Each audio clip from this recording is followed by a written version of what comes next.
The next topic that we're going to talk about is globalization. Before we start our discussion, I just want to give you an idea what we're going to talk about. Right, so on the screen you can see the roadmap. We're going to talk about all these components here. First, we're going to talk about the concept of globalization. What is the definition of globalization? And what are the different components here?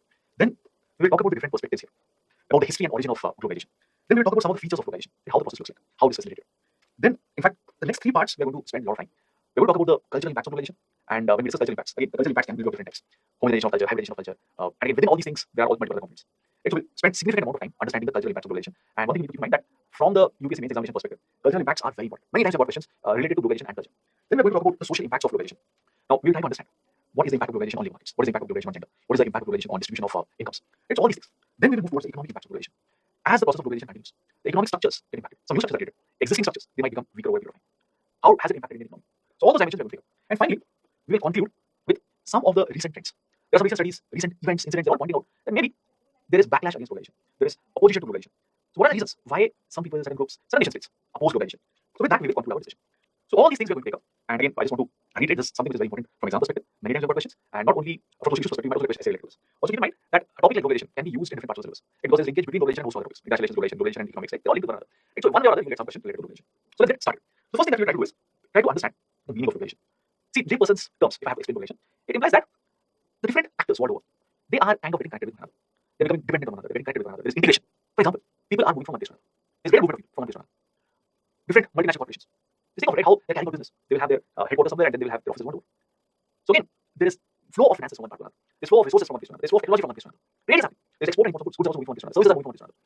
Governments are interacting with one another. There are different intergovernmental forums, right? Platforms where again representatives of the government come together and discuss sorts of things. So between markets, between private players, between individuals, between governments, there might be increased interaction, integration. So in layperson's words, this is what globalization implies. What we do is we also try to look at a definition given by George Ritzer, sociologist. George Ritzer defines globalization in a particular way. There's an interesting definition. It actually takes into consideration the recent changes that are also happening. The layperson's definition that I gave you, right? It says that the world is getting integrated, interconnected, interdependence is increasing. But in recent times, some commentators will say that maybe this interaction is getting weaker, maybe the integration is becoming weaker. So George Ritzer's definition actually takes into consideration of this also. It doesn't make any values. So what Ritzer is saying is, globalization is a transplanetary process or set of processes involving increasing liquidity and growing multidirectional flows of people, objects, places, and information, as well as structures they encounter and create that are barriers to or expedited these flows. Right? So all these are part of this definition. Now, what is the meaning of this? So I just talk about each of these one by one. But I'll just give you an idea here.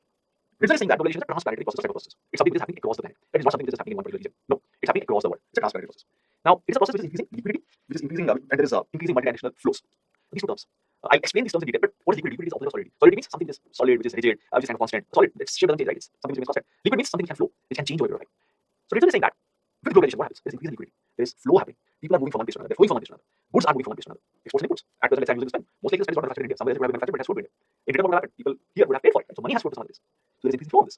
There's flow of capital, there's flow of people, there's flow of information. Right? Different technology that we see in India. Some of these things, maybe Indians are inventing it, discovering it, creating it. But then many of the technology that we use flows from outside. Technology is type of information. So globalization is a transplanetary process which involves greater liquidity, flows, and this flow is multidirectional. It's not that flow is happening from one place to another. It's not that flow is happening only from US to India or from European countries to India. Flow is also happening from India to US, flow is also happening from India to European countries. Different direction flow is happening. People are moving in different direction. Money is moving in different direction. So multidirectional flow is happening. Globalization also involves structures that act barrier to these flows. There are different structures which prevent these flows. For example, national borders. All these things they're talking about, right? Places, goods, all of these things. People, goods, etc. They will face different barriers. You cannot easily move from one country to another. You have boundaries between. Just think about Pakistan-India border. Can people easily move from one across the border? No. Can goods move across the border? No. Across the borders, yes, you can move with greater amount of freedom, but not always. In fact, most more or less you have some checkposts or something, unless you have a common market like the European Union. So globalization also includes, or part of globalization is also the structures that act as barriers, structures which used to act as barriers, but now they are way more porous. Right? Some of the structures expedite these flows as well. Like, for example, if you have better infrastructure facilities, the process of movement of these goods, movement of people will be expedited. So globalization is this transplanetary process or set of process where then you will find greater liquidity, which includes multidirectional flow of all these things, people, information, goods, places, etc. And globalization also includes structures which act as barrier to this flow, which also expedite the flow of different components. So here, one thing you will observe that this definition is not talking about interconnectedness, integration, all these things. It is just saying there is flow happening. It is not even saying from this direction flow is happening. It is saying multidirectional flow is happening. So no value judgment is made in this particular definition. What we'll do is we'll take up each of these terms that we see here and we'll understand them in details. So first term is liquidity. To understand liquidity, you can possibly think of solidity. Liquidity is opposite of that, right? So solidity means something is rigid. Right? It basically refers to different kinds of barriers. Before globalization, or if you are talking about a situation where there is not much globalization happening, it implies that there are multiple kinds of barriers. Different kinds of barriers persist. People cannot cross these barriers. Money cannot cross these barriers. Objects cannot cross these barriers. Information cannot cross these barriers. So all these leads to a situation where there is no free movement. So that is the meaning of solidity. So people, information, things, objects, all of them will find it difficult to move if there is no globalization. Technological advancements, transportation, communication, they have all enabled greater global movement of what was previously solid. Right? So previously there was not solidity. Because of globalization, there is increasing liquidity. The barriers that you see, the barriers that you see right now, the barriers are even more. Right now the barriers are becoming weaker. In the past the barriers were too much. So liquidity was not there, there was more amount of solidity. Another term here, flow. Globalization is characterized by flow of people, objects, decision, information, place. People are moving from one place to another. They might be moving for economic opportunities. They might be moving for accessing education maybe. Better quality education might be available outside. Wherever they're staying, maybe they don't have the kind of education that they want to see. So people are moving from one place to another. People are flowing from one place to another. What is flow of goods? What is flow of objects? Exports and goods, right? From one place to another. Objects flow. What is flow of information? Right? If I am, let's say, watching a Hollywood movie, so basically what I'm doing, I'm basically accessing information which has been created somewhere else. If I'm listening to music, let's say I'm listening to Korean music. Nowadays, Korean music is in fashion, right? So you ask teenagers, and most of them are who music. Some of you do Korean music, K-pop. So what is that? What is music? It's nothing but information. So there's flow of Korean pop, K-pop, from one part of the world to another, from Korea to different parts of the world. When you go to different other countries, or when you hear about experience of people from other countries, how they think about India. Some of them say that their idea of India is based on Shah Rukh Khan. They might not know much about India, but they know about Shah Rukh Khan. How do they get to know about it? Because of some information flow. They have watched Bollywood movies, they have watched Shah Rukh Khan. So flow refers to this movement of people, objects, decisions, information, places. What are structures? Structures are those things which can act as barrier, which can impede the movement of these people, objects, decisions, etc. Right? So that is structure. And sometimes some structures they can expedite flows. They can basically promote the flows. For example, if you have some form of route, then people can pass along that route. Objects can be carried along those routes. If you have different means of communication, information can flow through those routes. So structures can act as barrier. Structures can also facilitate these flows. So globalization involves this. Some of these traditional barriers might have become weaker over a period of time. Some of these structures which facilitate the process of flow would have been made better over a period of time. Transportation communication has become better, infrastructure has become better. But keep in mind that structures are not just this. Sometimes you might have different kinds of non-material structures. Till now we have talked about material structures. There can be different kinds of non-material structures. There can be different barriers, social barriers, cultural barriers, which have been in this flow. Let's say there's a particular country where people don't want others to come. They might have different kinds of prejudices. They might erase people over there, might be racist. They might be discriminating others who come to their countries. So what is happening here? Some kind of barrier is existing, which will prevent people from other countries to come here. Why? Because if people from other countries come here, they will not get any opportunity over there. And in fact, they might have made laws so strong. Other people from other countries might not come here. They will not get any visa maybe. So sometimes you might have these non-material structures as well, right? So they can be very powerful and they can differentiate people, they can subordinate people on the basis of multiple factors. It can be on the basis of race, class, ethnicity, gender, sexual orientation, etc. There will be some countries where maybe they do not recognize different types of sexual orientations. They might consider homosexuality as a criminal offense and they might penalize people. So again, in such scenarios, why will someone who has a particular sexual orientation will want to migrate over there? They might not. They might discriminate over there. There will be different kinds of risks for that individual. Similarly, in some places, on the basis of race, people might be discriminated. Or on the basis of religion, people might be discriminated. So again, people who have a different religion, they might not go to these countries. So these non-material structures can also act as a barrier and act as a very powerful barrier to the process of globalization, flow of people, flow of information, etc. So this is about globalization, transplanetary process, which involves greater liquidity, reduction in solidity, which involves multi-directional flow of different kinds of flows. People, object, information, all of these things are from each other. Globalization also involves different kinds of structures. Some of them can be physical material structures, some of them can be non-material structures. Some structures can facilitate the process, can facilitate the flows. Some processes can act as barriers to them. Some structures, the non-material structures, can act as powerful barriers to these flows. So this is about globalization. This is the definition of globalization. Now let's try to understand the concept further. So what we do is we look at different kinds of interpretation of different thinkers, sociologists, economists, anthropologists, political scientists. How have they viewed globalization? So for interpretation, globalization is not something that is new. It has been going on forever. If you look at, let's say, Indus civilization, there also you might find some evidence of globalization. At that point of time, also people used to trade. So if trade is happening, exchange of goods and services is happening, people also move from one place to another. So that is an example of globalization.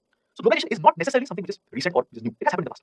So since the beginning of mankind, globalization has been happening. It has been affecting cultures. Even if you have some remote cultures, even if you have some isolated cultures, globalization would have impacted those cultures as well. But yeah, the degree of impact might vary. Some cultures might be impacted more, some cultures might be impacted less. But the point is, globalization has been happening for a time. This is what different talks about in his work in 2004. But what we need to point here is, what we need to realize here is, see, globalization might have been happening for a long time now. It has been happening forever. But the extent of globalization has increased dramatically. Especially in the late 20th century, different kinds of barriers to trade, investment, all these things are removed. Bunch of factors, but all these factors have led to liberalization of trade, liberalization of investment. So we come to the factors, how liberalization of trade is happening, how liberalization of investment is happening. But what the point here is, in the late part of the 20th century, since trade, investment, all these things are liberalized, the extent of globalization, the pace of globalization has increased drastically. So now you have freedom movement of products, capital, information, and all these things are facilitating the process of globalization. So this is one particular aspect, perspective. Now, another perspective here is, globalization implies a borderless world. What is this borderless world? What do borders do by the way? If you look at the globe, if you look at the world map, you will see countries. Right? And how do you define a country? Right? It will have a border. It will have some borders over there. So that border basically defines the jurisdiction of that nation state. Right? So within a particular border, this is one international border, and this is a particular state here. So within the state, people will have, they will have a government over there, and this government will have laws, rules, regulations, and people will gather into that. But now what is happening? Because of globalization, there's free flow of people. There's free flow of goods. There's free flow of information. People who are staying here, they can easily move here. People who are staying here, they can come here. People who are here, they can move out. So significance of border might be going down. Maybe in future we'll have a borderless world. So significance of nation states might be going down. There's one perspective here. Again, similar kind of observation here. Globalization is the process of deterritorialization. Territories are becoming less significant. Nation states might become less significant. You have free flow of information, goods, people from one place to another. So nation states might become less significant over a period of time. International borders might become less significant over a period of time. So borderless world, deterritorialization, these are all different kinds of interpretation. Again, whether all these things are panned out, we'll see that anyway. Another interpretation is contemporary globalization is accelerated globalization. What does it imply? It implies that globalization has been happening forever. Just that in recent times, the pace at which globalization is happening, it has increased. So that is the meaning of accelerated globalization. Past also had globalization, just that the later part of 20th century, maybe you have globalization at a faster pace. Goods are moving at a faster pace. Financial flows are happening at a faster pace. People are moving from one place to another. That is also happening in a rapid manner. Making the thesis, globalization is the growing reciprocal interdependence and integration of various economies around the world. It is something that I already talked about. People are becoming dependent on one another. There is greater integration of economies. I'll give you an example of interdependence. So look at how goods are manufactured nowadays. Let's say I have a phone. This is basically a phone. Now, this phone most likely would not have been produced in only one country. Most likely, the components of the phone would have been produced in different Southeast Asian countries. Then all these things would have been assembled somewhere, let's say in a place in China. Software for this phone would have been written by some software engineers based out of Bangalore. And then finally, this particular product is sold in India. So what is happening here? There is massive amount of dependence. Like all these different countries, people in these countries, people who are engaged in manufacturing of this phone. Right? They all depend on one another. And in case this entire supply chain that is there, right, it gets broken, everyone is getting impacted. And it's something that we have seen during the pandemic. All these supply chains got disrupted. Something like a ventilator, it has like hundreds of parts, components, and again, all these components are coming from different places. And then they're assembled in some place, and then they're again sold somewhere else. So there's a huge interdependence, and there's huge integration as well. So globalization is the growing reciprocal interdependence and integration of various economic activities around the world. So when you think of globalization, give a thought to all these things. Like all of them have something important to say. Now the question is, why does globalization happen? How can you think about the origin and history of globalization? What are some of the perspectives? So John Ritzer, in his book on globalization, the entire book on globalization, tries to analyze what are some of the reasons which can help us understand the origin and history of globalization, and he gives some 5 perspectives. Here's a literature review, and he compiles all the different perspectives of it. Firstly, maybe globalization globalization is something which is hardwired among humans. Not necessarily there is some external factor which is leading to increase in globalization. Not necessarily something external is forcing people to move from one place to another. Maybe this is something which is ingrained. How is this something which is ingrained? Maybe human beings want to have a better life. There's always a urge to have a better life. And as a result of which, they move from one place to another. At wherever they are right now, maybe they don't have enough food, so they will move to another place to have better food. They will go for wars, they will go for political conquest. So there's always an urge to have a better life among humans. It's ingrained. As a result of which, they move from one place to another. And this leads to globalization. At some point of time, people in Africa, if you trace back, right, you go back history. At some point of time, there were people in Africa and they moved to different places. And gradually, human beings were all over the world. They came to be, they started different settlements all over the world. It would have originated somewhere in Africa. So maybe this is something which is hardwired. Now, another way to look at it, another perspective, see, globalization can be perceived as a long-term cyclical process. It's not that globalization is happening like this. Initially, there was no globalization, and now there's increased globalization. Rather, globalization is a cyclical process. At some points, globalization increased, it peaked, and after that, globalization contracted, it disappeared maybe, and then again you have increased globalization. So which indirectly means that you have had different global ages. There were some periods where the world was integrated, interconnected, that was a global age, and after that, globalization reduced, it disappeared. Then again, you had integration, interconnection, so you had again one more peak. So these are all global ages. So instead of having increased globalization, consistent globalization, maybe that's not the case. You are having certain peaks, some points where you had massive amount of globalization, and then globalization might have vanished. Another interpretation is maybe there are a series of historical waves which have their own point of origin, distinct point of origin. So Thibaut says that there are some 6-7 waves or 6-7 phases of globalization, and each of them have their own point of origin. What are these reasons? What are these points of origin? So Thibaut says that the first one was somewhere between 4th, 7th century to 7th century, and it happened because of the globalization of religions. Religions like Christianity, Islam, they spread from one place to another.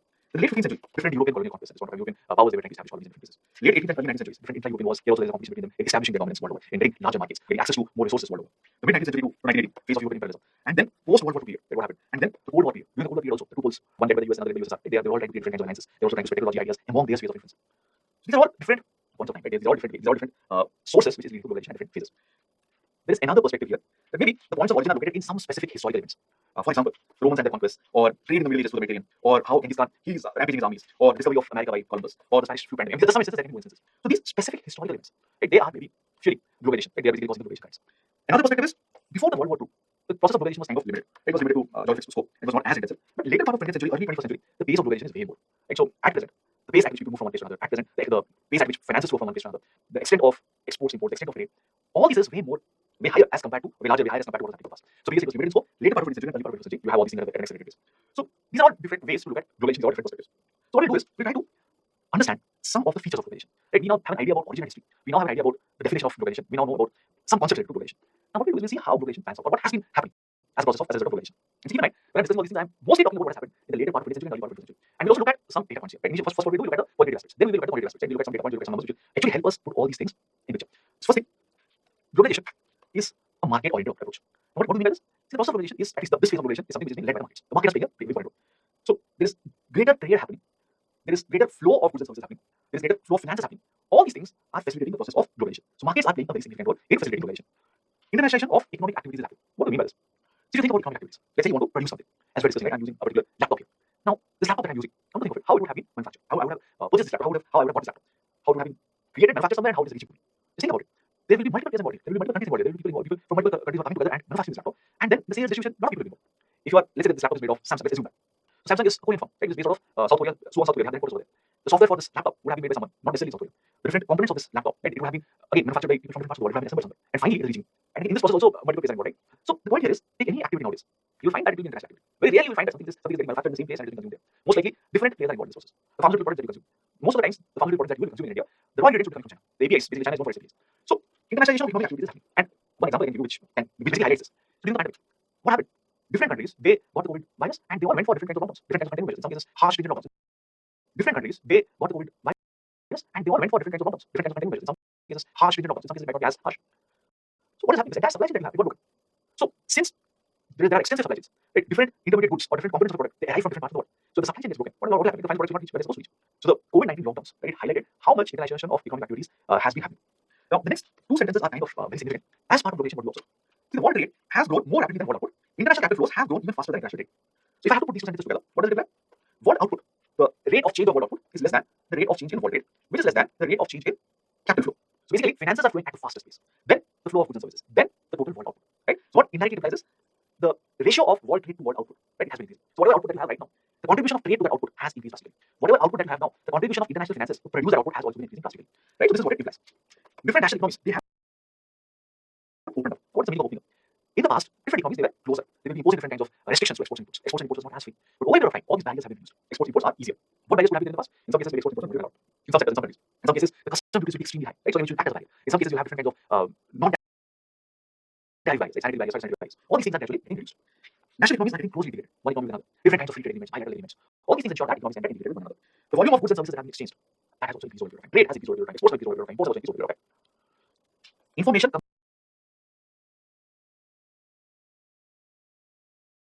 communication technology, it has reduced distance. People can easily interact with one another, even if they are physically geographically separated. During the pandemic, you might have noticed how, for some organizations, for some people, right, working was not difficult because you had work from home facilities. ICTs, information communication technology, only facilitated this, right?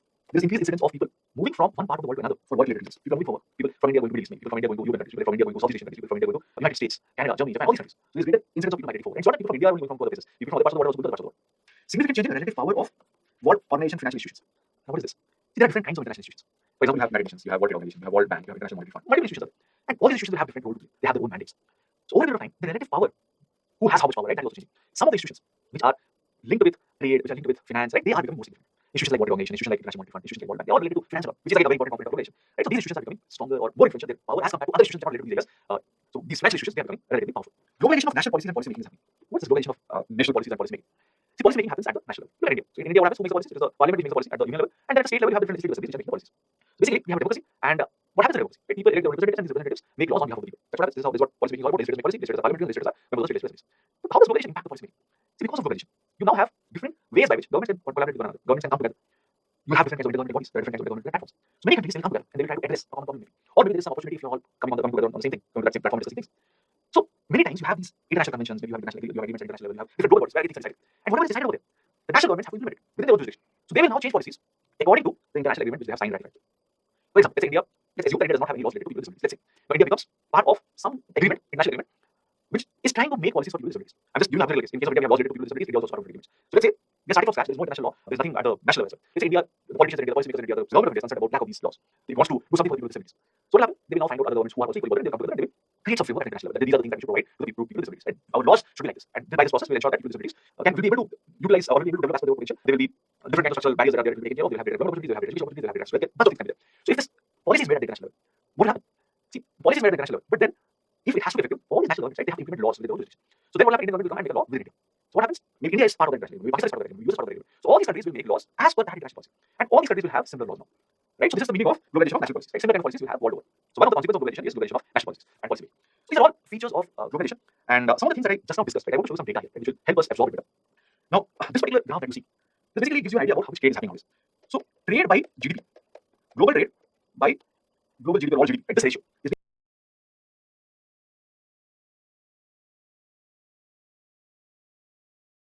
being plotted here. And this is basically the time frame, 1500 to 2010 or something like that. So what you observe here is around 1500, you are hardly having trade. Right? Trade constitutes a very small portion of GDP. Right? It's somewhere around 1% or 2%. Over a period of time, it is gradually increasing. So somewhere around 1800s, 1820s, 1830s, it is becoming somewhere around 6% or so. Look at this phase. Trade as a proportion of GDP is increasing drastically. Right now, it is somewhere around 60%. So at some point of time, trade as a percentage of GDP is nothing but total output of the economy. And global GDP as size of the global economy. So trade by global output was very low, 2% or so. Now it is almost around 60%. Right? So the role of trade in the economy has gone up dramatically. So which implies that exchange of goods and services, like imports, exports have been increasing at a drastic pace. Which implies that exchange of goods and services between countries has increased massively. Now, tariff rates. This graph tells you, gives you some idea about the tariff rates. What is the meaning of tariff? Tariff means different kinds of custom duties, different kinds of values. For example, in case of India, India imports most of things. India also imports things from China, India imports things from Middle East countries, India imports oil, gold from China manufactured products. But when they come to India, right, some form of tariff will be there, some custom duties will be there. And different kinds of tariffs can be there, different rates can be there. So that is what is called as tariff rates. Now, if you are having a very high tariff rate, this implies that you are not willing or you're not open to goods from outside. So let's say you are having a 100% tariff. That means, let's say the price of that good is X rupees. Right? When it comes to India, the tax on it will be X 100%. So the Indian consumer has to pay 2x rupees for the same good. Many of these vehicles, right, if you're importing vehicles from outside, you have very high tariff rates. So this is the meaning of that tariff. But let's say you have reduced the tariff. Price is X. Maybe you change the tariff, like maybe you keep it at, let's say 20%. So how much do Indian citizens have to pay for it? They have to pay 1.2x. Sometimes there might not be even any tariff. So let's say the price of the good before it enters into Indian X is X. After it enters into Indian X, there is no tariff imposed, right? Zero. So tariff or the rate of tariff basically denotes how much open that economy is to goods from outside. So here you get an idea how tariff rates have changed over the time. Right? Average tariff rates for the duration 1988 to 2016. Right? This is the time, and this is the tariff rates. Now you can observe overall. Right? So there is a decrease in tariff rates for all these countries: UK, India, Brazil, United States, Canada, China, Japan. More or less, you should have high tariffs. All these things have gone down drastically over the time. What about India? See, in India, see, look at green. Right? It had huge tariff. 55% was the average tariff rate. It has gone down drastically. Some countries, UK, Germany, France, Italy, they always had low tariffs. Now it is even lower. Right? Some around 5%, it was even lesser than that. Countries like China, their tariff rates have also gone down. So looking at this picture, you can get an idea that economies world over are becoming more open. They want goods to come to their economy. Another image is about supply chains. So there are different kinds of goods. Some goods are final goods, which can be directly consumed. Intermediate goods are somewhere between. Right? Let's say the raw material is converted into some component which cannot be directly used, right? Which has to be again further assembled with other such intermediate products, and then it can become final good. I'll give an example. Let's say phone. Right? Any phone will have different components. Right? Maybe it will have a modem, it will have a display. Right? Bunch of things are there. Battery will be there. So all these things, they are all intermediate components. You cannot directly consume a processor, maybe you cannot directly use an LCD. Maybe. Right? A phone can be a final good, but all the different things that are going inside that, right? That are all brought together, they all come together so that the phone is created. They are all intermediate components. So Look at this particular graph. The red one gives you an idea about intermediate product share in total trade, and blue one tells you the share of final component, final goods in the total trade. And you can observe intermediate components, they are traded more. So what rate? Intermediate and final goods as percentage of GDP. So intermediate goods as a percentage of GDP is more as compared to final goods as a percentage of GDP. And this is also increasing, this is also increasing. So basically, trade of goods has increased, trade of intermediate goods has increased more. Right? So different countries, they are now part of the global supply chains. They are exporting, importing intermediate components. And again, somewhere else it is very similar and final goods.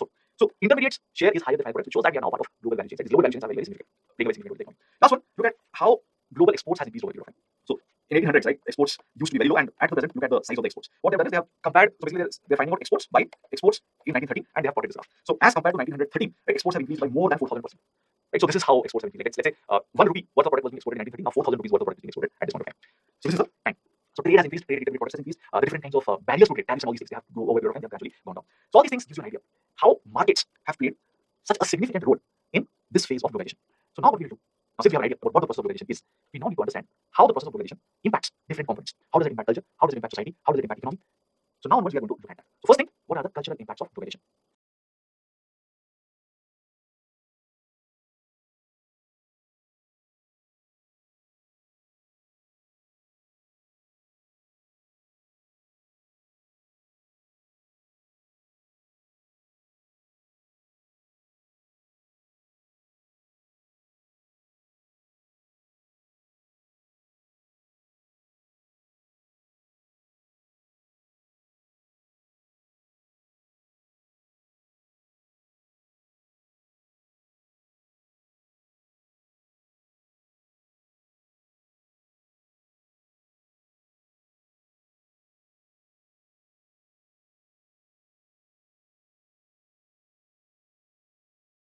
So the next thing that we're going to talk about is cultural impacts of globalization. Now before we discuss what are the impacts, I just want to give you a heads up, like what all we are going to talk about. First, what we do is we try to understand what is culture, because only when you know what is culture, you can think of, you can understand cultural impacts better. And when it comes to cultural impacts of globalization, it can be broadly classified into three categories, which can be further classified into subcategories, but broadly these three. One is maybe globalization is leading to heterogenization of culture. Multiple kinds of cultures are forming and they are all coexisting. Maybe globalization is leading to homogenization of culture. That means you are having similar kind of cultures all over. Or globalization is leading to hybridization of culture. Multiple cultures coming together and creating a new culture, creating a hybrid. So these are some of the impacts, but we need to understand them better. Like these have further some subcategories. So let's get started. First thing, what do you understand by culture? Whenever you hear the term culture, what comes to your mind? When I say culture, does it imply Kannadic culture or Tamil culture, Gujarati culture? What is it? Or in fact, I mean, Gujarati culture can be a term. Because people in Gujarati might have a specific culture. People who speak Gujarati they might have a specific culture. People who speak Tamil they might have a specific culture. People who speak Kannada they might have a specific culture. People who are from Haryana they might have a particular culture. And it's not just about language, right? In some cases, small parcels, certain regions might have their own culture, not necessarily restricted to the administrative boundaries of the city. Maybe southern part of Karnataka has a different culture. Maybe a particular district has a different culture. So think about it. What culture implies? The culture might be the way you behave, the kind of values that you have. There might be a group of people having some similarities in values. They might have some similarities in terms of beliefs, practices. They're programmed similarly. The mind is programmed similarly. That is culture. And just think about it. The culture of the people. It's not something that's coming by birth. Right? It's not something that's genetically inherited. But somewhere, through socialization, you are getting it. When a child is born, the child doesn't know what his or her culture is. But through the process of socialization, primary socialization, and then again socialization from people around, that the culture of that person, the culture of that region, of that person, of that gets into that individual. It's transmitted to that individual. So let's try to define culture, or let's look at the proper definition of culture. See, culture is a way of life of a group of people. What is this way of life? It includes behavior, beliefs, values, symbols, all those things that they accept. And they accept this without even thinking. And these are all passed along by communication, invitation from one generation to another. Socialization process. Culture is transmitted from one generation to another. Another way to think of culture is collective programming of the mind. And people who have one set of culture, they will distinguish themselves from people who have another set of culture. So this collective programming of the mind that distinguishes the members of one group or category from another. Is culture something which is rigid? Is culture something which is static, cannot change? No, culture is something which can change. It changes over a period of time. In fact, you might have a culture based on language, but language might also change over a period of time. Hindi language, English language, now you have combination of English. The way at some point of time people have spoken Hindi, and now the kind of Hindi people speak will be different. If you look at Bollywood songs, Hindi songs, right, of 1960s, 1950s, and compare with the songs that you have nowadays, right, different words, they all put together. Many English words will be used in Hindi songs. So your culture has changed. So culture is not necessarily something which is rigid, and it changes through interaction, right? So gradually it builds up through interaction. Another way to look at culture is, see, culture is something which defines the conditions of how people live, and as part of culture, you have different kinds of social and cultural codes. You follow these norms. Some rules regulations might be there, and these social cultural codes will distinguish one culture from another. The kind of food people consume, whether you can have this kind of food or not, the kind of rituals they have to follow. For example, during marriage, again, one culture will have certain rituals, another culture will have other rituals, certain rules and regulations around that. During birth, during death, again, different kinds of rituals will be there. Different kinds of festivals will be there. Again, you have different kinds of rules and regulations over there. So all these things distinguish one culture from another. So this is broadly the meaning of culture. But the question is, as the process of globalization continues, how does culture get impacted? Culture is something which is not rigid, but it changes over a period of time. So if you are having global threats, how will culture get impacted? Because think about globalization. Globalization means goods and services are moving from one place to another. Capital is going from one place to another. People are moving from one place to another. Ideas, information is also moving from one place to another. Right? So all these things keep on moving from one place to another. So you are as an individual, you are exposed to multiple things. A culture is also exposed to multiple things. So what will happen as a result of that? So let's look at the first possible kind of impact. So first impact or first kind of implication can be heterogenization of culture. What it implies is, see, cultures do get impacted because of globalization. Because of all these flows, culture will get impacted. But again, if you look at the core of culture, the actual crux of the culture, it remains more or less intact, it remains more or less unaffected. Only the peripheral surfaces might get impacted. So core of culture, whatever values, beliefs people have, it remains more or less same. Some elements might slightly change. The peripheral elements, the marginal elements might change. Is what it's saying. Right? Maybe you are exposed to Western cultures. Right? Maybe in case of India, right? People are getting exposed to Western culture. They're watching Hollywood movies. They're listening to Hollywood music, which is made in different parts of the world. Maybe it is made in South Korea, maybe it is made in UK, maybe it is made in the US. They're watching different series. They're exposed to information. But again, thousands of might not change. You're exposed to different kind of principles, egalitarian principles, for example. You're exposed to individualistic ideas. Let's look at the Indian society's practices, like how Indians decide on their partners, spouses, how they make choices when it comes to partners. And most of them will be, again, following the traditional rules and regulations. They will get married as per traditions, right? So when they're choosing their partners, endogamy is something which is generally for religious endogamy, caste endogamy, 95% of marriages in India happen like that. So, but again, during marriage also they might have different kind of customs which they have separate from object. For example, cake cutting is not something which is becoming predominant during weddings, during receptions. It's something that they from object. The way you are celebrating, all these things, some of these things have been from object. But when it comes to the choice of partners, it is based on traditional rules of endogamy. So multiple kind of cultures are coexisting with one another. That's what I'm trying to say. So the core has not changed. Some peripheral cultural elements might have changed. Again, this is something which not only religion talks about, others also talk about. Foreign cultural practices that remain in the margins of the local national cultures, resulting in side by side coexistence of distinct valid global cultures. So you might have foreign cultures, but the local and the national culture that doesn't change dramatically. And the global flow of goods, ideas, information do not eradicate local cultures. They only change some of the traits and they reinforce some of the others. So it's not massive change. Right? Look at newspapers, look at websites. Right? You have so many websites which promote marriages on the basis of caste, on the basis of religion. Right? So many websites do that. New English newspapers also promote that. So core of culture has not changed. Some elements might have changed. That's it. So maybe there is heterogeneization of culture. We know that. Another perspective is not heterogeneization. Maybe we are having homogenization of culture. Heterogeneization, homogenization. What's the difference? Heterogeneization means the differences exist. Homogenization means there is similarity. I should have pointed this out earlier. But homogeneous and heterogeneous, where have you heard of these terms? Right? Typically, in schools, chemistry books or physics books, you would have heard of them, right? Mixtures, different kind of mixtures are there. Some mixtures are homogeneous, some mixtures are heterogeneous. Homogeneous means they all the constants are the mixture is such that you cannot identify the constants from one another. Heterogeneous means they all different from one another. So another group of thinkers, they are of the view that globalization leads to homogenization of cultures. You're having similar kind of cultures world over, and most likely you're having Euro-American cultures everywhere. So different parts of the world, they're having some form of European culture nowadays, or they're having some form of American culture. So basically, the European culture, American culture is spreading everywhere. Be it in African countries, be it in South Asian countries, be it in Southeast Asian countries, be it in Latin American countries. So there's basically there's a creation of homogeneous world, and the Western Euro-American model is getting adopted. Western Euro-American model of social organization, like say, is something getting spreading everywhere. So this is one of the interpretation. Now, how the homogenization happens? See, a particular culture is flowing everywhere. Let's say American culture is moving to different parts of the world. Now, American culture is going to, let's say, some African country or some Asian country. Two things can happen. One is the barriers that exist over there. Maybe there are some structural barriers, there are some material barriers, non-material barriers. If these barriers are strong enough, then what will happen? People in these countries will not accept American culture. Or people in these countries will say that Euro model, Western Euro model of culture is moving there, people might not accept it. For example, people might not be willing to watch American movies, or people might not be willing to watch French movies or German movies, etc. In this particular African country. If there is this strong barrier over there, it can be non-material barrier. Maybe people have different kind of value system over there and they don't want to watch that. Or maybe there are some structural barriers. Like free flow of information is not allowed. Maybe different kinds of restrictions are there. People do not have access to all these information over there. Maybe the structural barriers are not there. So this is one thing that can happen. Second thing is maybe these barriers are not strong enough, and these flows are very strong. Barriers don't exist, but information is easily able to flow to these parts. Structural barriers might not be there. Material barriers are not there. Non-material barriers are also not there. So when you think of organization, you can think of these dynamics. Right? Are the barriers good enough to prevent the flows? Flow of information, flow of technology, flow of people, etc. Or are the global flows strong, very strong, so that they can easily cross the barriers? So when homogenization happens, if the global flows are stronger and the barriers are not able to resist, then you have homogenization of culture. So this is the meaning of homogenization of culture. But again, homogenization of culture can happen in multiple ways, or it can result because of multiple things. There can be multiple causes of homogenization. What are these things? Homogenization can lead to formation of global culture. That means one culture, one new culture, a culture which is global culture, accepted everywhere, can be there. Another point of view is homogenization of culture is because of McDonaldization. What is McDonaldization? I'll come back. Another perspective is homogenization of culture is because of Americanization. So predominantly you have three of these types of homogenization. Right? So it can be divided into three types. These are three types. Formation of a global culture, Americanization, McDonaldization. So let's try to understand each of them one by one. First one, global culture. What do we mean by this? Across the world, more and more people, they're all doing the same things. They're all watching same programs, they're watching same movies, they're wearing similar attire. You have some common global brands, so you're doing the same thing. So as a result of which, same kind of culture is emerging. I'll give you an example. Bollywood. The influence of Hollywood is huge. Right? So people tend to watch same movies. The Hollywood movies being released, but it's not just the movies releasing in US, it's releasing world over. So people are watching the same movie. And nowadays, it's not just physical theaters, right? OTT. Same thing is getting released in Netflix. People worldwide watching Netflix or Amazon Prime. Right? So people are getting influenced in similar manner. Another example I can give you is of different global brands nowadays. Levi's, jeans. Just think about it. At some point of time, people would not have been wearing jeans. Denim, there was no such thing as denim. But now everyone is wearing denim. In fact, as you're listening to this, maybe you're also wearing denim. Some of you might be not conscious, right? So you'll be thinking about it, how to it. But that's the case. What people are wearing denim. And the best part is, who invented denim? How it was invented? What was the reason why denim was invented? So it was invented as a fabric for which can be used to make attire for those who used to work in coal mines. Whatever they were wearing, right, trousers and all, it used to make on very easily. The kind of harsh work conditions they had. Now, as a result of which, it was decided, or there was some innovation done. So the problem that needed to be solved. What do you do so that they have clothes which are much more durable? And then emerged what is denim. Denim is something which is way more durable than regular clothes. So it emerged as the attire for coal miners. Now, what are everyone wears denims? You go to countries in Africa, go to countries in Southeast Asia, America, Europe, India, rural India also, you find people wearing denim. So everyone is wearing the same kind of clothes as well. Look at English language. Right? Everyone is speaking English language or trying to speak English language because of the kind of opportunity it provides. Massive amount of network channels. So people are watching the same program, they're listening to the same music, they're wearing the same thing, and then there are global brands. Right? They're selling similar products world over. So it leads to formation of what is called as global culture. It is what is referred to as world culture. So this is the first type of homogenization, emergence of global culture. But not everyone agrees with this concept of emergence of global culture. For example, some thinkers will say that you don't have one culture which everyone agrees with. It's not that world over everyone agrees with watching the same movie or wearing the same kind of trousers. What we have is now also you have different kinds of culture practices. You do not have one culture which is kind of cohesive in nature. Everyone is following that. So you have different kinds of culture practices even now. Right? So it's not that one set of common culture practices exists everywhere. Smith also completely rejects the existence of one kind of global culture. Right? So may not be true. Apart from that, another perspective which is given by Tomlinson is see, because of globalization, what is happening is individuals are now becoming aware of different kinds of national cultures. And if individuals are now becoming aware of different kinds of national cultures, it might be giving or it might be strengthening national cultures. So because of globalization, people are getting to know about this kind of culture exists somewhere else, and maybe this kind of culture is there in let's say South Korea. And now I'm getting exposed to let's say K-pop or different kinds of series South Koreans are making, and then from that series you get an idea what kind of cultures they have. So because of globalization, people get to know about different kinds of cultures. So instead of global culture, maybe national cultures are interesting because people are getting to know about different cultures. So awareness about diverse national cultures are actually increasing. So maybe we don't have one common global culture. So there's one interpretation: globalization of culture or similar kind of cultures forming everywhere, similar kind of new cultures forming everywhere. Another interpretation is called the Americanization of culture. Now what it means is just look at the dominance of United States.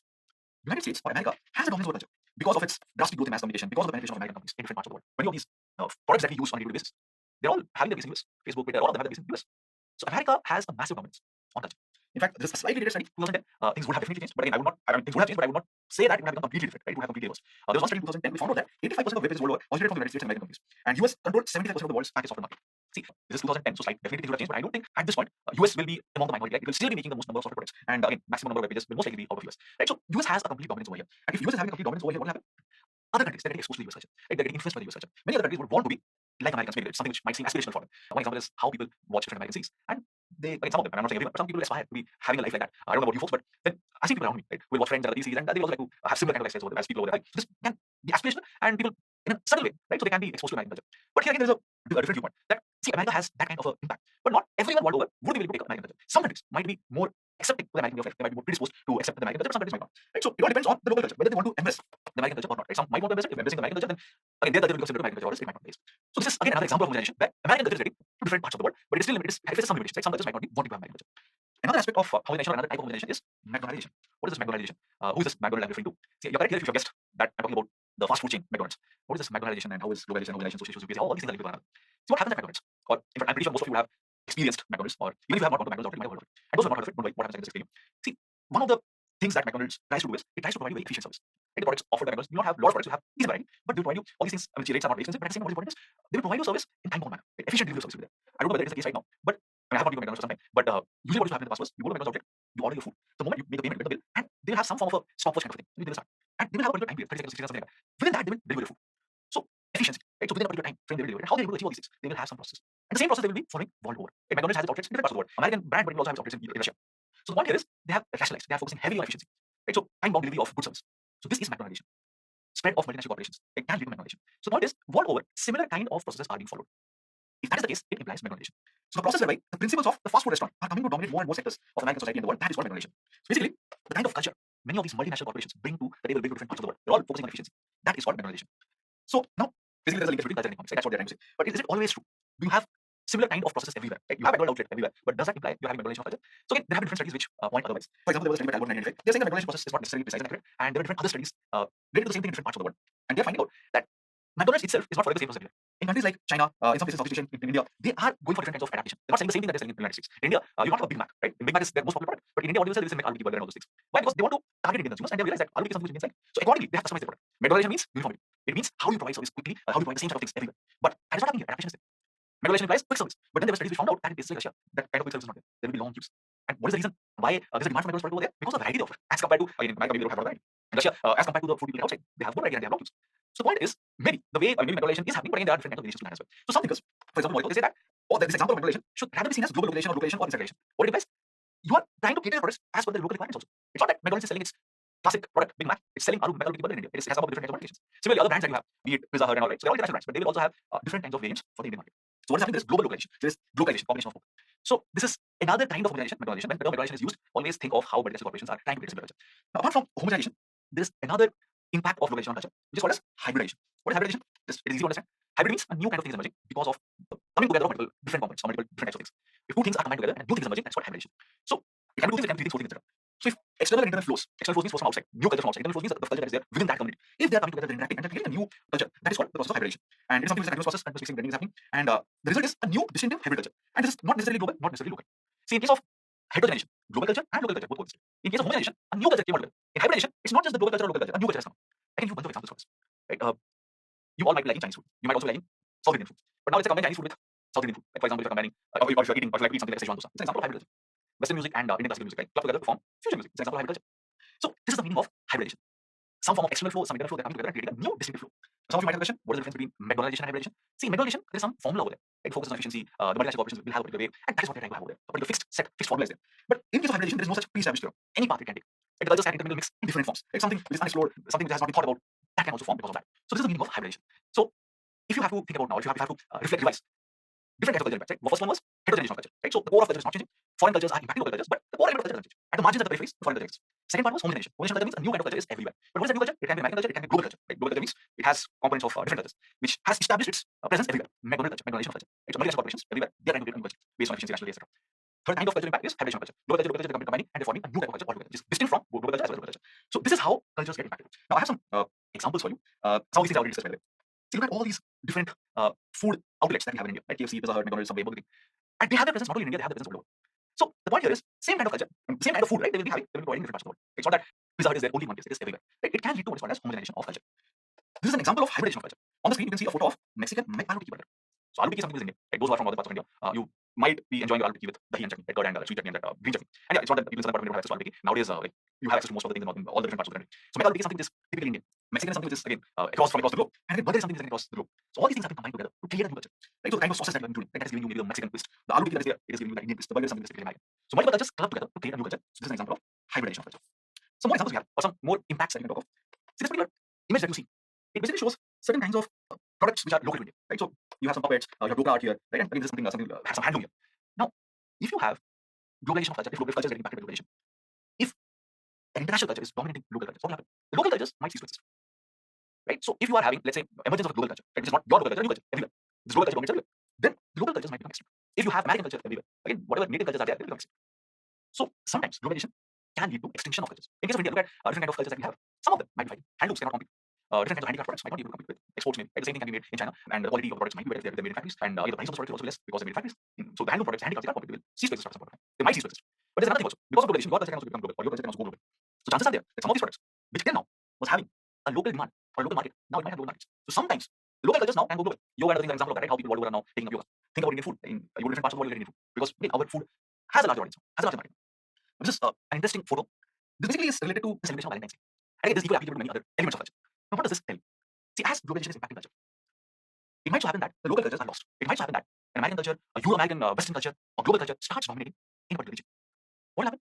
There might be some people who do not want this to happen. They might want to protect their own culture. They want to preserve their own culture. They would not want a new culture to come and dominate. So there can be what is called as cultural nationalism. Many times, in fact, every year, every second year, during 14th February or around that time, you find some people who will be opposing celebration of Valentine's Day. Why do they oppose celebration of Valentine's Day? Because the assumption here is Valentine's Day celebration is not part of Indian culture. It's something which you have borrowed from outside. Why you should have a new culture? Why you should rather celebrate Indian cultures? And it's not something which is unique in India. In different parts of the world, similar kind of things happen. Not necessarily Valentine's Day, but for example, in many of these European countries, there has been opposition to American culture because they think that American culture is something which is uniform kind of culture. It doesn't, and European culture will again have its own variations, right? It will have its own diversity. Maybe American culture doesn't have that. So there have been instances where European countries have resisted American dominance. So this is called cultural nationalism. And as the global connects increase, as the global flows increase, as the pace of cultural penetration increases, cultural nationalism also increases. Right? Because as information communication technology is reducing distances, as flow of information is increasing drastically, as movement of people is also increasing drastically, the culture is also changing drastically. And as a result of which, cultural nationalism or opposition to these changes will also increase. So cultural nationalism is a response to the increased cultural penetration. So this is about the relation between globalization and culture.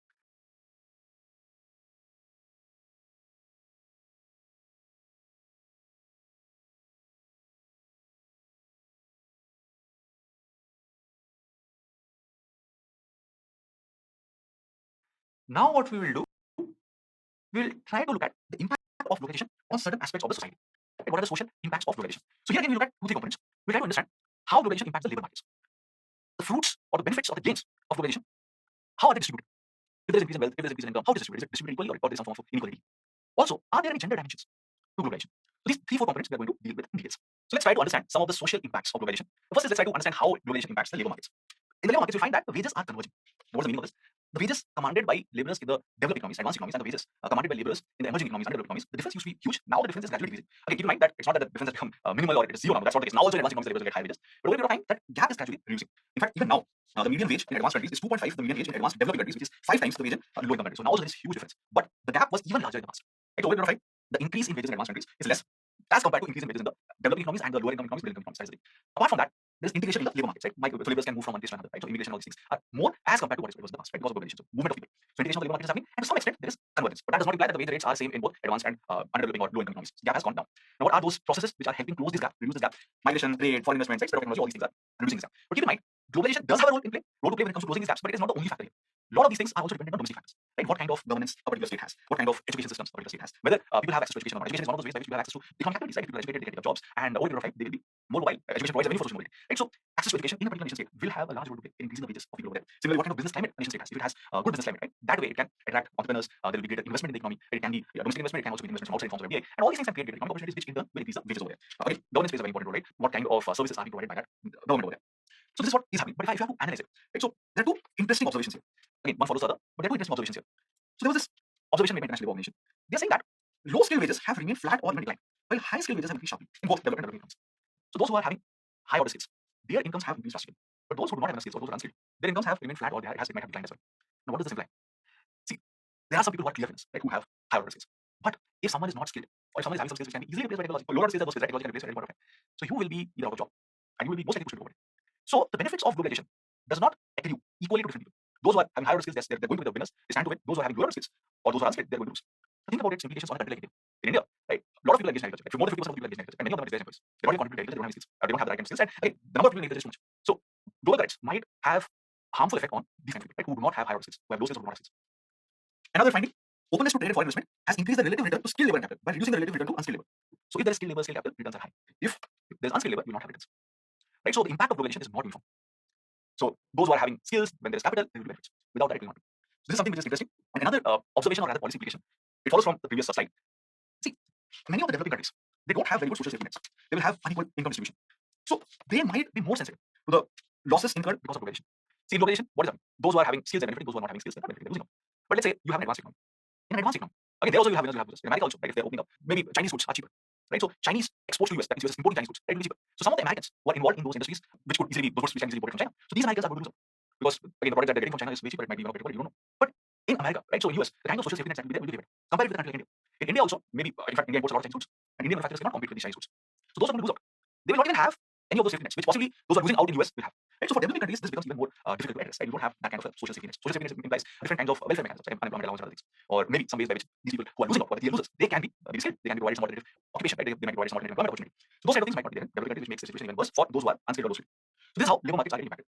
Now, what about the distribution of gains from globalization? See, globalization is credited for boosting economic well-being and for reducing poverty. Now, what is globalization all about? Globalization implies trade, increasing trade. There's exports, imports happening. And all these things are based on comparative advantage. So whenever you have trade, it is supposed to increase social surplus.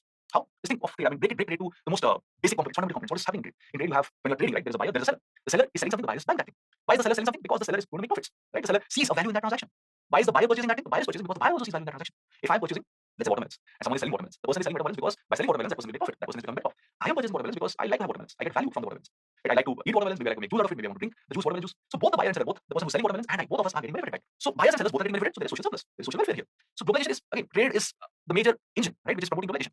So globalization is supposed to ensure well-being, it's supposed to reduce poverty. But sometimes it is also blamed for high levels of inequality. It is blamed for benefiting only a few people and many are left behind. And if inequality is being caused because of globalization, if a lot of people are not getting benefit because of globalization, different kinds of questions are raised. And in fact, it raises question on the future of globalization. If this is what is happening, why we should go ahead with globalization? Why not protest against globalization?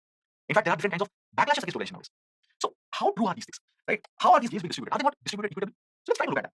So globalization is associated with income convergence across countries and income divergence within countries. This is what empirical evidence points out. What is the meaning of this? So if you look at different countries world over, in some countries will have high incomes, some countries will have low incomes. But over a period of time, the difference between the incomes of these countries is gradually getting reduced. So between countries, there is convergence of income. So you're not having increased income inequality between countries. But what is happening within countries? The incomes are diverging. So let's say these are all different countries. Their incomes are different. But now over a period of time, the incomes are becoming similar. It's not that the rich countries are becoming poorer. No, that's not the case. Rich countries are also becoming richer. Poor countries are also becoming better off. Right? So as a result of it, this convergence in incomes is becoming closer. But within, let's say, this country, right, so there will be different sets of people. They will have different incomes. Their income is now gradually changing. The rich is becoming richer. The poor again might not necessarily become poorer. In some instances that can be the case, but the rate at which poor's income is increasing is very slow. So as a result of it, the gap between the rich and poor has increased drastically within same countries. So income divergence within countries, income convergence across countries is happening. So that is now becoming a cause of concern. And global income inequality is less driven by difference in income levels between countries and increasingly by within country inequality. This is what World Bank pointed out in 2016. What is the reason? How within country there is income divergence? What would be the reason for this? See, how a country can benefit through globalization is also dependent on different kinds of policies it has. For example, many of these advanced economies, they will have redistributive taxes, transfers, etc. Right? So they are able to gain from globalization. If some sections of the population within advanced economies, they stand to lose out because of globalization. Right? They're opening their economies to trade, and certain sections of the population, they are not able to compete with, let's say, imported goods. So what happens in advanced economies? Advanced economies will have different policy measures. Right? They will provide different kind of cushions to these people who are supposed to lose out. But that might not be the case in many of these developing or underdeveloped economies. Right? They don't have enough of these. They don't have very good systems for this. They will not have very good tax and transfer systems. So process of globalization is not inclusive in the emerging economies. It is not inclusive in the lower and middle income economies. But the advanced economies stand to benefit because of the kind of mechanisms they have. Apart from that, many of these lower and middle income countries, right, they don't have very good education systems. Access to education might be restricted, or the gross enrollment rates might not be good. So generally, higher education levels are linked with lower inequality, as per again different researches. But many of the low income countries, middle income countries, right, they don't have this kind of education levels. For example, in the case of India, the gross enrollment rate in higher education is somewhere around 70%. Compare it with US, compare it with Russia, it's very high. Right? It's 70%, 80%. So if you do not have higher education levels, then chances of inequality will be high. You cannot benefit because of the global currents. And on top of it, you do not have all these redistributive mechanisms, the tax mechanisms, transfer mechanisms by which the wealth that is being created can be transferred to those who are losing out. So because of globalization, the overall wealth is increasing. In case of India, also this is the case. If you look at the overall output right, from 1990s onwards, the overall output has increased drastically. Ideally, what should happen? We should have been able to create more number of jobs. So growth should have accompanied with job creation. But what has happened? Growth has happened, but jobs have not been created. In case of India, the employment elasticity of growth tends to be low. What does that mean? If growth is happening, you should also be able to create enough jobs. In case of India, that didn't happen. Growth happened, jobs did not get created. which implies that whatever growth is there, whatever increase in output is there, whatever increase in income is there, it gets concentrated among few individuals rather than getting distributed among a lot of people. And as a result of which what happens, there will be increasing inequality. Some people are becoming richer, others are not getting benefited because of the global trends. And why these people are not getting benefited because of global trends? One reason is education levels, skill levels are quite low. Second thing is maybe if you have had very good tax and transfer system, whatever extra increase in income was there, whatever increase in income was there, from that you would have transferred it to the people who were possibly losing out, or who people who should have got the benefit, but you won't have those advanced mechanisms. So education policy plays a significant role, tax policies, transfer policies, redistribution mechanisms, they also play a significant role, which again might be lacking here. So distribution of gains has also not been equitable. Some people are benefited at the cost of others. What about the gender dimensions of globalization? How does globalization impact the gender wage gap? Now, among men and women, ideally, right, men and women should get equal pay for the same amount of work. But does that happen? Most likely not. Usually you'll find gender wage gap. Men are paid more for the same work, women are paid less for the same amount of work. Now, how does globalization impact, or what is the impact of globalization on gender? Globalization implies that most of the employment opportunities are created in the export sector. Globalization means trade. We saw how trade as proportion of GDP has been increased. At some point of time, 1500 versus 2%, 1%, something like that. Now it is more than 60%. So trade is increasing. In a globalized world, you have a lot of exports and imports. So new opportunities are created in these sectors, export import sector. Now, come to think of it. How can a country increase its exports? That's what all countries will try to do, right? They will try to increase exports. That way they will be earning more money. They will have a larger market. Apart from the domestic market, they will have an international market. Two ways this can happen. One is your products are extremely competitive, right? I mean, the price is quite low in the international market for your products. Then you will be able to acquire a large market share. Another thing that happens is you are creating products which no one else is able to create. So you're competing in terms of quality, right? Or in terms of innovation. So both these things happen, but keep in mind that in case of India, right, we are not known to be creating innovative products. Right? India is not known for innovation. Like, just think of some of these German companies, for example. They're the best when it comes to engineering. Look at R&D in terms of vaccines or health. Like European companies, American companies figure in the top. India doesn't figure in the top. India manufactures a lot of vaccines, but it doesn't develop new vaccines. Or when it comes to drugs, India manufactures a lot of drugs, but it doesn't really create new drugs. Like new drugs are created somewhere else, but India manufactures. India has a manufacturing capacity here. So when it comes to innovation, we are not that good. So the other option is you can become more competitive in terms of price. How do you ensure that? One of the things that can ensure that your price is low is maybe the way you're manufacturing things. But again, we're not known as a manufacturing hub. Right? Just look at India's contribution to manufacturing, right? Hardly anything. Right? And India's manufacturing as proportion to GDP has also been more segment. So another advantage that you might have is your labor is cheap. Now, how do you ensure that labor is cheap? Typically, what happens? Men are paid more, women are paid less. So if you're having more women in the export-oriented sectors, then the cost that is incurred on labor will be less, which in turn might make your product more competitive, which in turn can help you get market share. So women are paid less, and again, as a result of you find a lot of women in some of these export-intensive sectors. So this is what happens, and again, not just in India, many other countries, right? Women will be hired in some of these sectors when you have differentiate on the basis of cost. Now, some of these things have also been tested empirically. So there are some evidences here which I want to talk about. See, if exports require strong skills when it comes to interpersonal relations with consumers, right? Female white collar workers may be expected to gain, but if export implies more engaging in production, female blue collar workers may be expected to lose. Right? They might get less salaries. So this is how it pans out. Right? So this is how the gender dimension looks like. And there are certain other terms which are also used for these kind of equations between gender and globalization. Sometimes women are referred to as the reserve army of labor. What does this imply? Or what is the meaning of this term? It implies that see, economy goes through cycles. Right? Sometimes the economy will peak, then there will be contraction, it will move down, and then it will expand. So you have expansion, contraction of the economy. These are called cycles. So when the economy is doing well, women will be hired. They're the first ones to be hired. But when the economy is not doing well, it is going in the downward trajectory. It will be the women who will be hired first. So basically, women are treated as the reserve army of labor. Right? Whenever there is no need, they will be hired. Whenever there is a need, they will be hired first. So this is how globalization and gender are linked with one another. These are the gender dimensions of globalization. These are all different social impacts of globalization.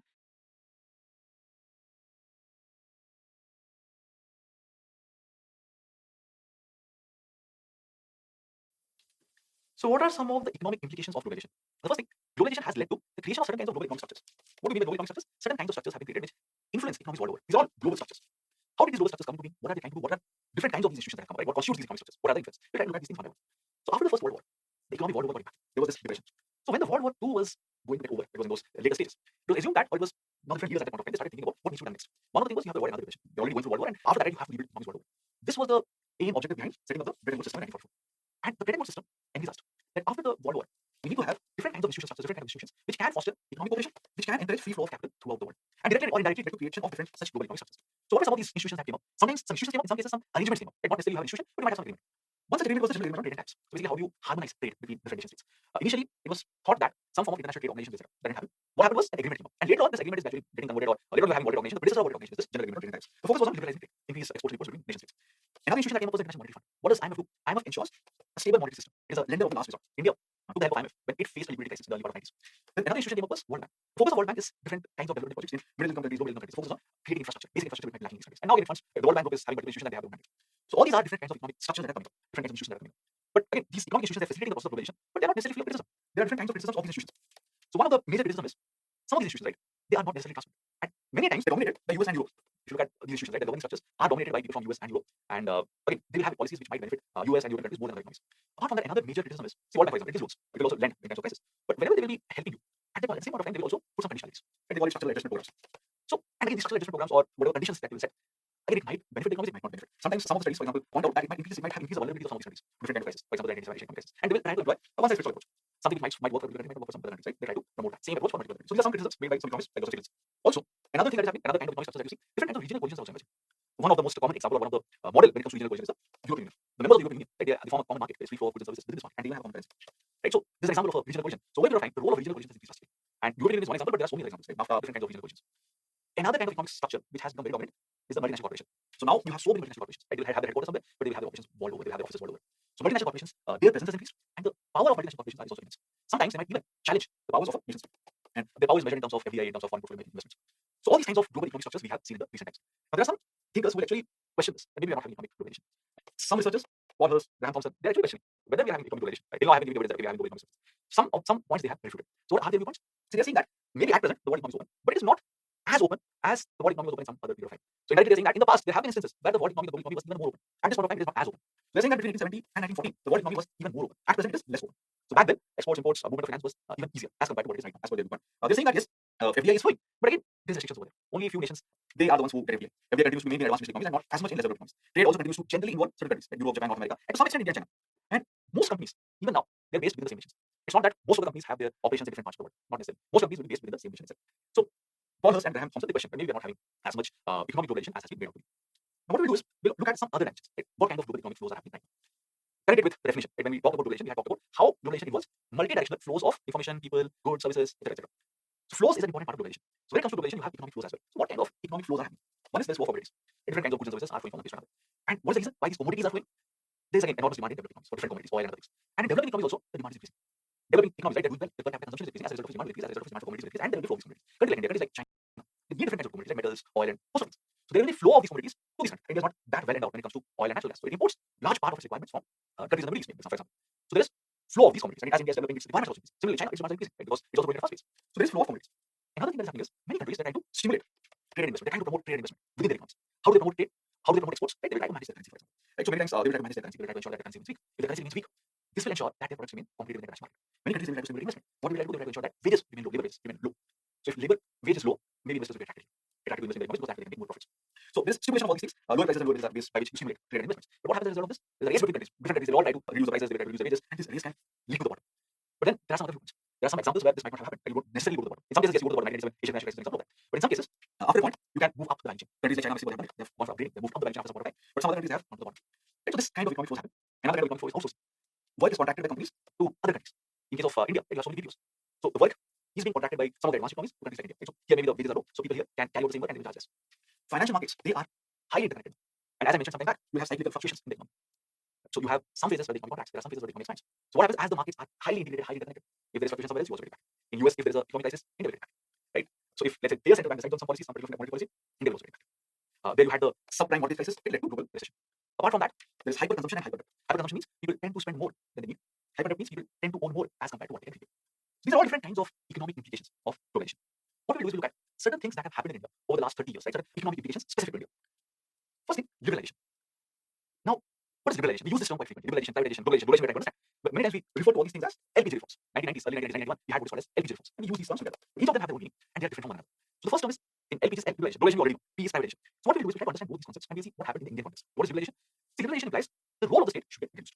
Why do we say this? What is state here? State, I'm not referring to the state of Karnataka, state of Maharashtra, state of Punjab. No, I'm talking about the political entity that is state, the state of India. State operates through government. So liberalization implies the role of the state should go down.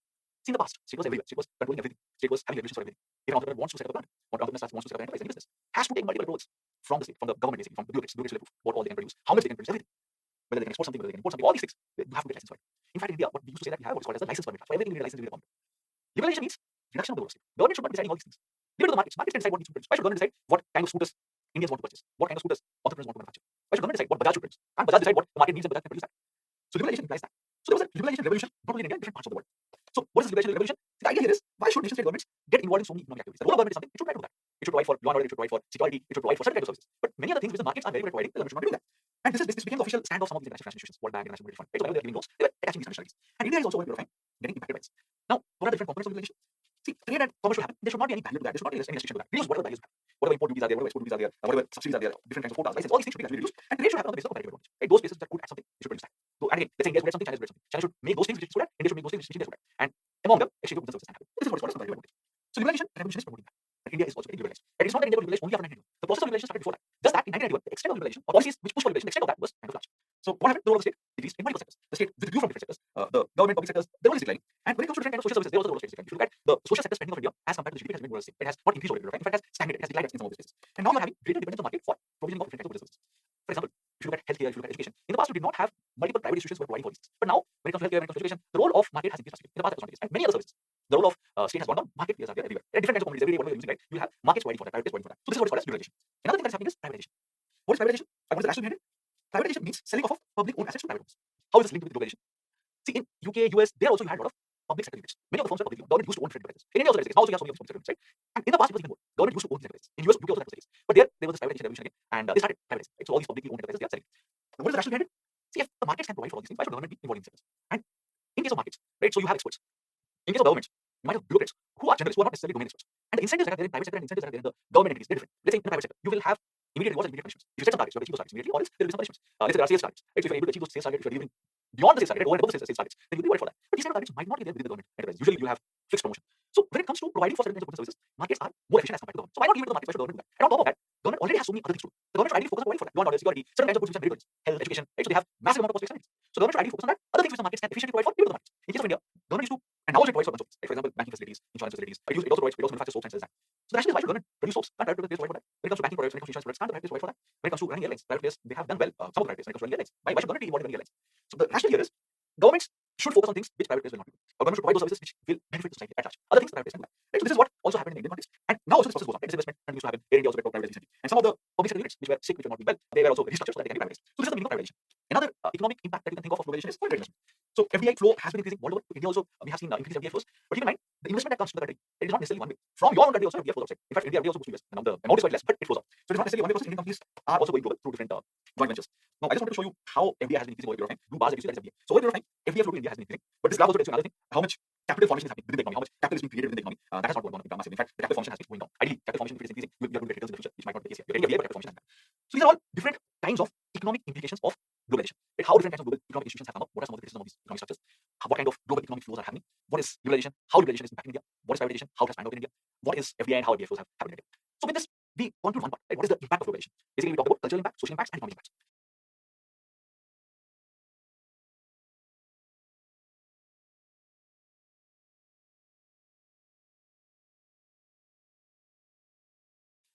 Now, the next part and the last part. We have been talking about some of the benefits of globalization, how globalization has been interconnecting markets, interconnecting governments, interconnecting people. But there's another aspect as well. In recent times, there has been resistance to the process of globalization. There has been a backlash against globalization. Some people are questioning the process of globalization. Not just people, organizations, nation states, they are questioning it. So why is this the case? What is the reason for this backlash? Some recent events have also been about this. Globalization means people getting connected, economies getting connected, countries getting connected, forming common markets, having more regional coalitions, having more global coalitions. But come to think of it, recently we have had Brexit. Brexit means UK will be moving out of European Union. I just gave an example how EU is considered to be a role model when it comes to regional coalition. But when countries are pulling out of European Union, it makes European Union weaker. It basically says that maybe in future you won't have these kind of coalitions. Previously it was thought that the world will become like European Union. Now there are questions raised. Then apart from this, globalization implies increased trade. But what we are witnessing, trade wars. US and China, they have been engaged in a trade war for some time. Different kinds of barriers are being imposed. US is imposing barriers, China is imposing barriers in response to this action. We have had refugee crises. Countries were not willing to accept refugees from places which were having different conflicts. Syrian refugees in Europe were not welcomed. In fact, different kinds of inhuman treatments were met out. So these all are indicators that maybe there is resistance to globalization. What could be the reason why you have this resistance? So let's look at it one by one. See, when it comes to globalization, capital flows are welcome. Different economies will want flow of finance from outside. But when it comes to flow of labor, you have different kinds of restrictions. Immigrants are not welcome. Different kinds of restrictions are imposed on immigrants. For example, let's look at US or some of these countries. Right? Look at their policies for visa. It will be restricted. So capital is welcome, but labor is not welcome. Movement of people is generally restricted. And it also leads to conflict between countries. Developing countries, many times, right? So they will raise objections to flow of capital as well. Why? Because they will say, okay, we can have more capital in our economy. We can open up certain sectors. But you should also open your economy to other people. That might not be the case. Another factor which leads to backlash against globalization is cultural globalization. There are some people who will resist the impact of globalization on their culture. They feel that they're they're losing on their culture. It leads to emergence of cultural nationalism. The example that I gave you just now, some time back. The experience of globalization also varies with respect to income. We saw that right within the country. Right? Again, income decides how you are going to get impacted because of globalization. Your skill levels will decide. Those who are having lower skills, those who are not having any skills, right? They will get the of globalization. While those who are high skilled, they will get benefit. Those who are having high incomes, they get benefit further. So those who are at the bottom, they will resist globalization. Those who are at the top, they will possibly promote globalization. So experience of globalization varies. Impossible to know. I just come to that in 2 minutes. The next slide is on that, slightly technical topic. Now another thing here. Within economies, you find divergence in income because of globalization. Across countries, there is convergence, but within a country, you have divergence. So inequality might increase within a country. And let's say it's a democratic country. What will happen? In democracy, everyone has equal vote. People say the political process. So if inequality is increasing, large section of people are becoming poorer because of global trends. Think about it, right? They also have people saying the voting process. They will now vote for those people who are having more protectionist policies rather than open trade policies. Right? So in democratic countries, because of globalization, if inequality is increasing, it will now have an impact on the policy making process. The policymakers over there will now prefer to have more restrictive policies, more protectionist policies, rather than more liberalized policies. Some of the trade agreements that we have been trying to negotiate world over, they also find different kinds of issues emerging. Different types of economies are there. The developed economies will say that okay, we want access to the markets. The developing economies will say that we want access to the labor markets. We want more people to migrate from our places to your places. There should be access to labor markets. While the developing economies will say give us access to your goods markets or services markets. So these kind of disagreements are there as a result of which many of these trade agreements are not seeing the light of day. Because assume that you have more global entities, global organizations. They will be able to address the problems of the future. Globalization implies formation of different global bodies. Government to government cooperation coordination will increase. So it was assumed that all these global bodies will be able to solve the problems of the future. But many times they are not able to solve these problems. Conflicts are increased. Many times whenever you have a conflict, they are not able to tackle that. So questions are being raised about these global models, rather we should be on our own, rather than being part of the models, spending resources and not taking response. So that has also happened. Impossible theorem, what does it say? This is something which is propounded by Danny Roderick. Danny Roderick says that three things cannot happen together. Democracy, national sovereignty, global economic integration, these three things cannot happen at the same point of time. You can have one of these things, you can have two of these things, but you cannot have all these three things together. They are mutually incompatible. You can combine two of these things, but not all these three things. What does it imply? Or can you think of it? So let's say you're having democracy and you're having global economic integration. So global economic integration means free flow of people, free flow of goods, and you're having democracy. Democracy means people decide who are going to be their representatives. And then these representatives will decide on behalf of the people. So if you are having global economic integration, free flow of people from different parts of the world to an economy, and there is democracy, what will happen? National sovereignty is not possible in that case. Because now you have people from different nationalities in your own economy. And you are having democracy. So people from different nationalities, they will not be part of the government. And they will decide on behalf of, they might make the government and you will not be able to have sovereignty over there. National sovereignty implies people in the nation deciding on behalf of themselves. So if you are having global economic integration and democracy, national sovereignty is different. Let's say you have democracy and national sovereignty. Take two of these things together. So national sovereignty means you are deciding on that particular government is not acting on behalf of some other government. They are deciding for themselves. And it's democracy. So people in a democracy, right? So they are voting for a government, they're creating their own government, and the government is deciding on their own behalf. Now keep in mind that if you are having a democracy, everyone is having equal votes, universal difference. That is usually the case. So because of globalization, if you are having greater amount of global economic integration, what will happen? There is a possibility of and it is democracy. So in that case, those governments that they're creating, they will vote against global economic integration. They will not want to have greater flow of goods and services, greater flow of people across their borders. Because we believe in inequality. So you can have democracy and national sovereignty, but not greater global integration. So the point here is you can't have all these three things together. And again, this is leading to backlash against globalization. So all these factors have questioned the process of globalization and this resistance to globalization in recent times. So with this, we will wrap up our discussion on globalization. Where we started from, we started with the definition. Then we talked about different concepts. Then we talked about different perspectives, different features. We looked at certain trends, data points. Then we looked at the cultural impacts, homogenization, hybridization, heterogeneization. Then we looked at social impacts, how it impacts labor markets, how it impacts the gender dimensions, how it impacts the gains from trade, gains from the cost of globalization. Then we looked at the economic impacts, right? So creation of global economic structures, how economic flows are there, how global economic flows are there, process of privatization, globalization in India, the process of flow of idea in India. And then the last part, how there is some form of resistance to globalization in different parts of the world. So this wraps up our discussion on globalization. Let's look at what kind of questions have been asked before. Is diversity and pluralism in India under threat due to globalization? Justify answer. So this is something which is linked with the cultural effects of globalization. So what you can do here?